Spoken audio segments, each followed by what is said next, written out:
menyampaikan dan siap untuk mengamalkannya. Apa kata Rasulullah? Ada 5 wasiat Rasulullah Bapak Ibu sekalian dalam tausiah singkat kita hari ini. Yang pertama pesan Rasulullah adalah ittaqil maharima takun a'badan nas. Jadi ini yang pertama kata Rasulullah. Pelihara benar, jaga betul yang dilarang Allah. Kalau engkau mampu menjaga yang dilarang Allah, maka kata Nabi, takun a'badan nas, engkau akan jadi orang yang paling hebat beribadah.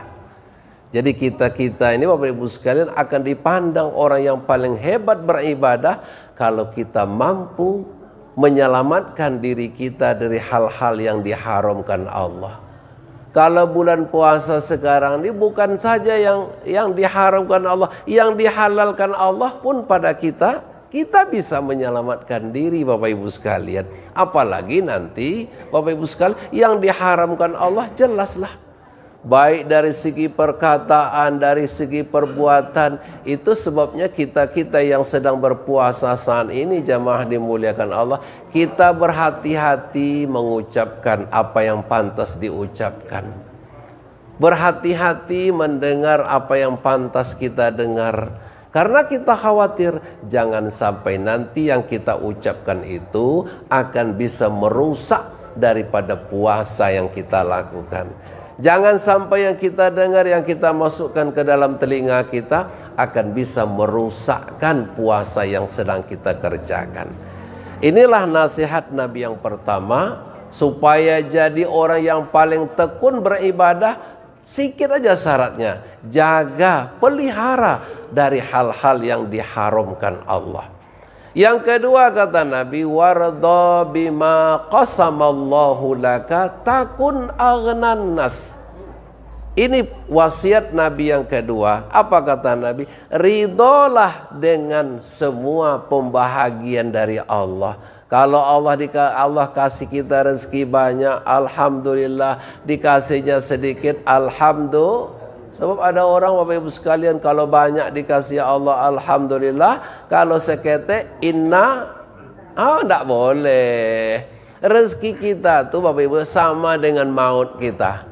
Kalau Allah akan memberikan rezeki kepada kita, sama. Kalau memang jatah maut itu sampai kepada kita, nggak bisa ditolak. Kalau ada rezeki Allah akan berikan kepada seseorang, tidak akan berpindah rezeki itu kepada orang lain. Pasti Bapak Ibu sekalian, yang namanya rezeki itu adalah Allah Ar-Razzaq yang kita baca di antara Asmaul Husna itu adalah hak prerogatifnya Allah. Maka kata Nabi, kalau ente ridho dengan pemberian yang Allah berikan kepada ente, takun aghnan nas, engkau kata Nabi akan jadi orang yang paling kaya. Walaupun kita tak ada duit Pak, tapi jadi orang paling kaya.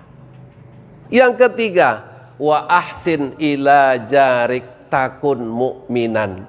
Jadi kalau kita ini kata Rasulullah mau dikatakan sebagai orang mukmin, berbuat baiklah kepada jiran tetangga. Betapa banyak hadis Rasulullah bilang kepada kita Bapak Ibu sekalian, iyyaka wajironik, pelihara tetangga, jaga tetangga, sayangi tetangga. Bahkan bulan puasa ini kalau kita banyak bikin makanan, bagi dengan tetangga. Rasulullah bilang kepada sahabatnya Abu Zar, iza tobakhta marokoh, hai Abu Zar, kalau kau memasak sup, fa'aksir ma'aha, banyakkan kuahnya. Untuk apa dibanyakkan kuahnya?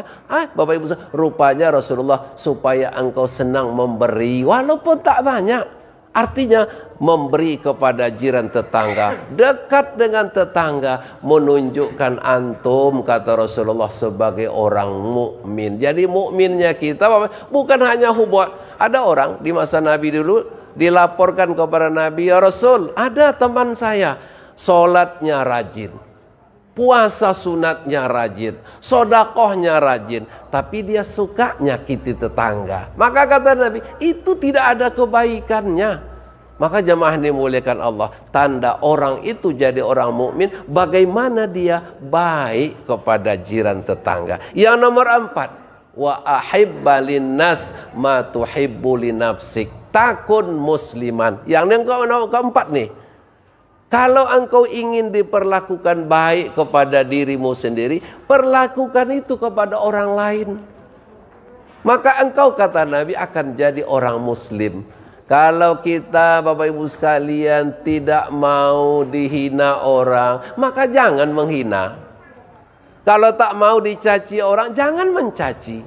Perlakukan kepada dirimu, senang kita diperlakukan sesuatu, perlakukan itu kepada orang lain. Kalau kita mau dihargai, tak mungkinlah kita, Bapak Ibu sekalian, mau dihargai orang kalau kita tidak mau menghargai orang. Dan yang terakhir, kata Rasulullah, 5 pesan yang terakhir itu, wala tuksirid dhahik fa inna kasratad dhahik tumitul qalba. Jangan, kata Rasulullah, terlalu banyak ketawa.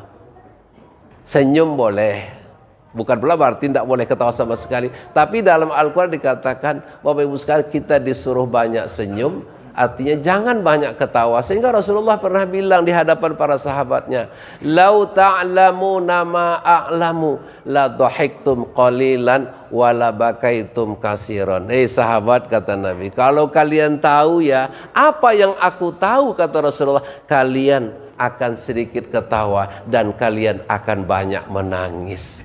Bapak Ibu sekalian yang dimuliakan Allah, karena Rasulullah tahu betul apa yang terjadi nanti, bagaimana suasana di dalam kubur, bagaimana nanti suasana neraka, na'udzubillah. Maka hari ini Bapak Ibu sekalian, banyakkanlah senyum, kurangilah ketawa. Bukan tidak boleh ketawa, tapi apa kata Rasulullah? Aksirid dhahik, banyak, disebutkan jangan banyak ketawa. Sehingga kenapa? Banyak ketawa itu, kata Rasulullah, akan tumitul qalbah, akan bisa mematikan hati.